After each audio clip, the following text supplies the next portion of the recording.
Welcome to Dante's The Divine Comedy, Purgatorio. Today is a review day. We go ahead and talk about Purgatorio, discuss about it. We go ahead and learn about it as well too. We go ahead and analyze it too with this chart. Now this is a map of Purgatorio. I should have put in a map of hell in the last episode, but unfortunately I did not do that, so we're stuck with this. Haha. Regardless, though, we have to really talk about Purgatorio. Purgatorio, it comes from the Latin word purgatorium, which itself comes from the Latin verb purge, like purgo, which eventually evolved into the English words purge and purgatory. Now, purge itself means to cleanse something, to go ahead and expel something, while purgatorium means, well, you go ahead, it's a place where you cleanse yourself too. Purgatory is the in-between state between heaven and hell, or some people say it's the in-between state of dying and living, and well, it's this state where you go to cleanse yourself of your souls. That's right, sure, but it's not quite right either. In our context, though, it's the state between hell and heaven. Yeah, sure, you're dead. In all three of them, you're dead, but you're not living either. Unless you're Dante, you're already dead. But the thing about this is that it's this intermediate state between Inferno, hell, and Paradiso, paradise, aka heaven. It's the place where you, instead of getting eternal damnation, you get like several lifetimes worth of damnation, which I suppose is better than infinity. What we do eventually get, though, is that in this earthly paradise, once we reach the earthly paradise, we ourselves have cleansed ourselves of our souls. Now for Dante, he's lucky. He only has to stay there for 4 days. Apparently, the quickest way to get up there is 4 days, because you can't travel during nighttime, unfortunately. Which I suppose if you were allowed to travel in nighttime, it would have only taken like 2 days. But it still takes 4 days, while others will take, lifetimes worth of years to go ahead and get up there. Dante was able to get up there with a good skip levels bunch of passes, aka Dante, which was basically his let's skip this level pass, like his free skipping pass. Like, parkour Roblox games, you go ahead, you could buy skip this level for some Robux. Well, here, that's Dante. Except instead of parkour, you have to go through some trials. One thing I will have to mention about the Purgatorio is how different it is from Inferno. Obviously, it's different from Inferno, but the key points of it being different from Inferno is the whole point of this too. Like, Inferno itself is already pretty much hot and damned, but here we go ahead and learn about other things too. We learn about morals, and we can learn about cleansing too. We learn that there's an actual gray area between white and black, and the white and the black, the light and the dark. There's like a shadowy area, which isn't exactly light, but it isn't exactly dark as well too. But in the end, we still are able to escape it too. Once we shine a light on it, it's gone. But once we don't shine a light on it, it's quite dark.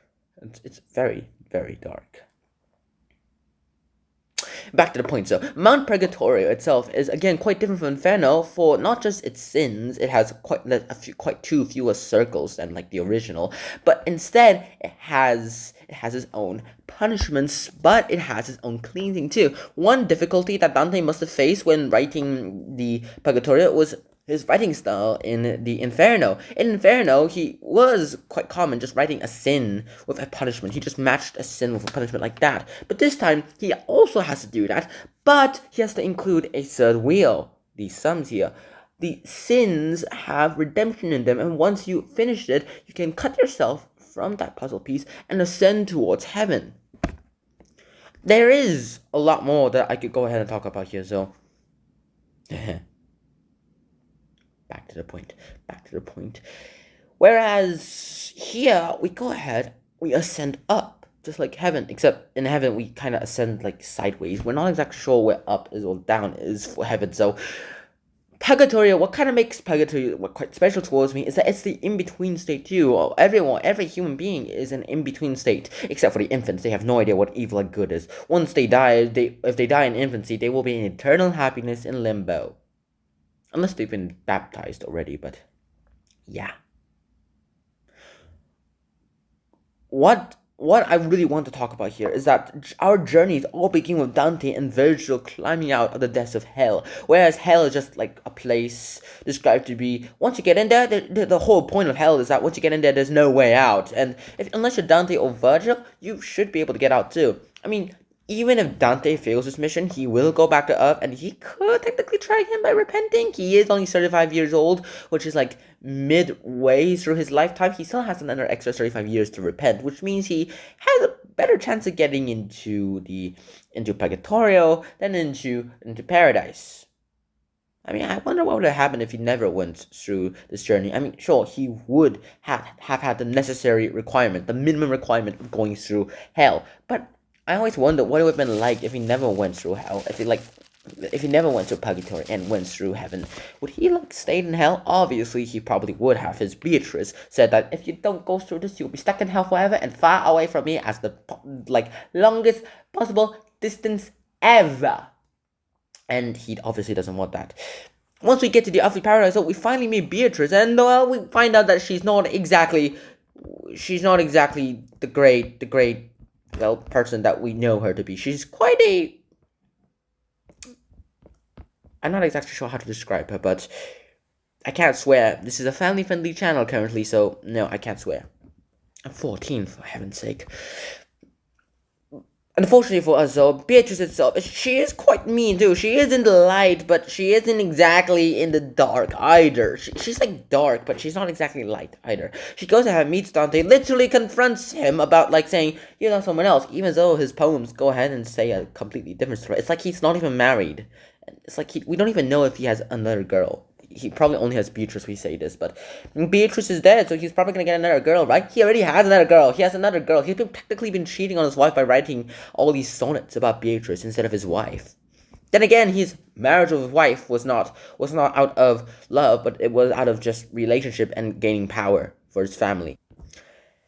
And finally, we reach, once we cleanse our souls, we will technically be completely light. Speaking of light, that will be a pretty big major theme in the next episode, so in the next installment of his The Divine Comedy. But until we do go all the way there, we will be able to learn something from these morals, I suppose. The whole point of Dante writing about this is to go ahead, teach us that once you're in hell, there is supposed to be no way back. So avoid hell. But if you can't get into an entry ticket into heaven, don't worry, you're going to Paradiso, which is a nicer version of hell. By nicer version, I mean it's basically hell, but it just sugarcoats it a lot. And once you survive it all, you get into this most sugarcoated place in the entire universe. Heaven. AKA space. Well, I'm not exactly sure what your interpretation about that is, because currently for me, it's this isn't quite too bad, but it's I just wish it didn't exist. I could just wait a little bit without any punishment, then I could go up there. But then again, of course, nothing in life, no pain, no gain. So yeah, one question I do want to ask though is, who decided that light is just? In another universe, dark is probably just, and light is harmony, because the natural law of the universe is to destroy everything, to entropy is to destroy everything, to turn everything into a bunch of chaotic thing. We humans try to make sense of that universe by going ahead, destroying entropy and creating great harmony and try to make order on all this chaos. But the universe itself tries to go ahead and make chaos out of all the entropy that we have harnessed and turned into order. So technically, the universe's natural law of just is darkness, but our humans are light. So who decided that light is just? To understand light, you must understand darkness, and the other way around too. And I just tore a fabric in the hole of space-time. Yeah, I could probably travel to another dimension now. Yee. But of course, that my question still stands. Who decided that light is just? Why not darkness? And would darkness in that universe even be called darkness? While you're pondering all about these philosophical questions, I will be moving on and reading Paradiso. So, until then, shine out peace, bye-bye. But seriously, ponder that question.